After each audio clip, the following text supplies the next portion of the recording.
এই নাও তোমার রুটি কলা। কি নাস্তা দিছেন? প্রতিদিন কাঁচা কলা দিয়ে কি রুটি খাওয়া যায়? কালকেও টিফিন দিছিল, কাঁচা কলা দিছিল। প্রতিদিন কাঁচা কলা দেন, এই কাঁচা কলা দিয়ে কি রুটি খাওয়া যায়? কালকেও না খেয়ে 10টা পর্যন্ত ডিউটি করছি, প্রতিদিন কি না খেয়ে ডিউটি করা যায়? আমার সাথে চিল্লাইতেছেন কেন? আমি হলাম হুকুমের গোলাম, আমারে যা দিতে কইছে আমি তাই এনে দিছি। আপনার যদি কোনো অভিযোগ থাকে তাইলে বড় স্যারের কাছে যান। হ্যাঁ জামুই তো, কেউ কিছু বলে না দেখে আপনারা মাথায় উঠা গেছেন। যান যান, আমার সাথে চিল্লাইন না। হ্যাঁ যাইতাছি। আজকে বিকালের মধ্যে কিন্তু আমার সব অ্যাক্সেসরিজ লাগবো, নাই তো কিন্তু কালকে আমি মালটা শিটমেন্ট দিতে পারবো না, কথাটা মাথায় রাখবেন। আসসালামু আলাইকুম স্যার। ওয়ালাইকুম আসসালাম। ফোনটা একটু রাখেন তো, আপনার সাথে পরে কথা বলতেছি। বলো তোমার কি সমস্যা? স্যার আপনার সাথে একটু কথা ছিল। হ্যাঁ বলো, কি কথা? স্যার প্রতিদিন টিফিনে এই কাঁচা কলা আর বাসি রুটি দেওয়া হয়, এগুলা কি খাওয়া যায় স্যার? কালকেও খাইতে পারি নাই, সব ফালাই দিছি। 10টা পর্যন্ত না খেয়ে থাকতে হয়, এরকম হলে তো আমরা চাকরি করতে পারবো না। আচ্ছা, তোমাদের টিফিনে কি শুধু রুটি আর কলাই দেওয়া হয়? জি স্যার, শুধু এই কলা আর রুটি দেওয়া হয়। কেন, সাথে ডিম দেওয়া হয় না? না স্যার, ডিম তো দেওয়া হয় না। আচ্ছা, কলাটা দাও তো দেখি। কি ব্যাপার, কলাও তো দেখি এটা কাঁচা। এই কাঁচা কলা কি শুধু তোমাকেই দে নাকি সবাইকে দে? না স্যার, ফ্লোরে এরকমই দেওয়া হয়, কিন্তু ভয়ে কেউ বলতে আসে না। আচ্ছা দাঁড়াও, তোমার বিষয়টা আমি দেখতেছি।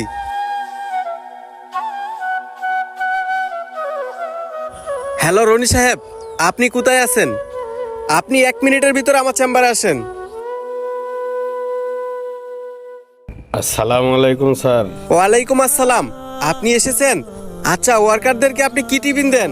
স্যার, আমাদের রুটিনে যা আছে আমি তাই তো দেই। রুটিনে কি কি থাকে সেটাই জানতে চাচ্ছি আপনার কাছে।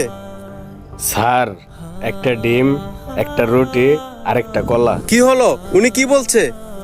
জি না স্যার, প্রতিদিন কলা আর রুটি দেওয়া হয়, আমাদেরকে ডিম দেওয়া হয় না। এই মেয়ে, তুমি এত মিথ্যা কথা বলতেছো কেন? স্যার, প্রতিদিন রুটি কলা সাথে ডিমও দেওয়া হয়।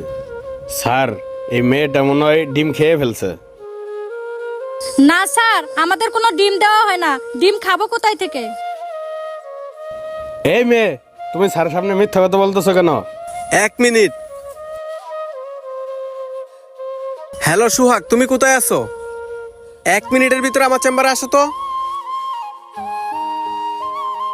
আসসালামু আলাইকুম স্যার। ওয়ালাইকুম আসসালাম। আচ্ছা, ফ্লোরে টিফিনের কি নাস্তা দেওয়া হয়? স্যার, কলা আর রুটি। এই তুমি এসব কি বলতেছো? শুধু রুটি কলা দাও, ডিম দাও না সাথে? নিশ্চয়ই তুমি ডিমের টাকে মেরে দাও, তাই না? স্যার, আপনার দোষ আমার ঘরে চাপাই দিতেছেন। আপনি করবেন দুর্নীতি আর সে ফলকে আমি ভোগ করব? আমি তো ডিমের টাকা প্রতিদিন আপনাকে এনে দেই, আর আপনি তো স্লিপের ডিমের টাকা ঠিকই উঠান। আর এই সব অভিযোগ আপনি আমার কাছে কেন চাপাইতেছেন? আপনি মগ ডাল থেকে গাছতলায় কিভাবে নামবেন সেটা আপনি নিজেও বুঝতে পারবেন না। আপনি ওর গায়ে দুধ চাপাইতেছেন কেন? এই দায়িত্বটা কার হাতে? স্যার স্যার স্যার, আমি অন্য কাজে ব্যস্ত ছিলাম, তাই এদিকে তেমন একটা খেয়াল করতে পারি নাই। চুপ! আপনি আর একটা কথাও বলবেন না। সামান্য ওয়ার্কারের টিফিনের নাস্তা টাকা থেকে দুর্নীতি করতে হবে? আপনাকে মাস শেষে বেতন দেয় না? এই আপনাদের মতো কিছু কর্মচারীর জন্য এই গার্মেন্টস ফ্যাক্টরি আজকে ধ্বংস হয়ে যাচ্ছে। আজকের ওয়ার্কাররা আপনাদের জন্য তাদের ন্যায্য মূল্যটা পাচ্ছে না কেন?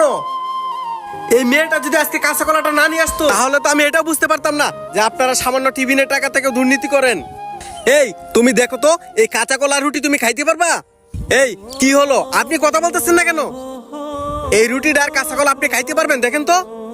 জি না স্যার। আপনারা এটা খাইতে পারবেন না, তাহলে এটা ফ্লোরে কেন দিচ্ছেন?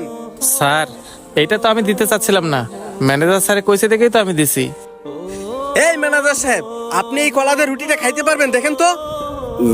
জি না স্যার।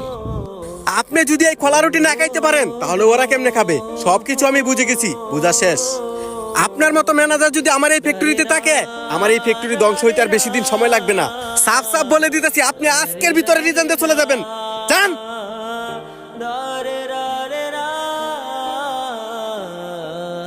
সুহাগ, আজকে থেকে টিফিনের সব দায়িত্ব তোমার হাতে দিলাম। আর আমি যদি শুনি তুমি কোনোদিন দুর্নীতি করছো তাহলে কিন্তু তোমারও ছাড় দিব না। স্যার, এইটুকু বিশ্বাস আপনি আমার উপর রাখতে পারেন, আমি কোনোদিনই দুর্নীতি করব না। আচ্ছা ঠিক আছে, যাও তুমি। ঠিক আছে স্যার, আসসালামু আলাইকুম। আর শুনো, তুমি যে কাজ করো, কোনো সমস্যা হলে সরাসরি আমার কাছে আসবা। আর যদি আমাকে না পাও তাহলে সরাসরি জিএম স্যারের কাছে যায় বিচার দিবা, আর কোনো ভয় পাইবা না। আচ্ছা ঠিক আছে স্যার, আসসালামু আলাইকুম। আমাদের দেশে গার্মেন্টস ফ্যাক্টরিতে কিছু কিছু অসৎ লোক আছে যে তাদের দুর্নীতির কারণে গার্মেন্টস ফ্যাক্টরি আজকে ধ্বংসের দিকে চলে যাচ্ছে। আমাদের এই গল্পটি আপনাদের কাছে কেমন লাগছে অবশ্যই কমেন্টের মাধ্যমে জানিয়ে যাবেন।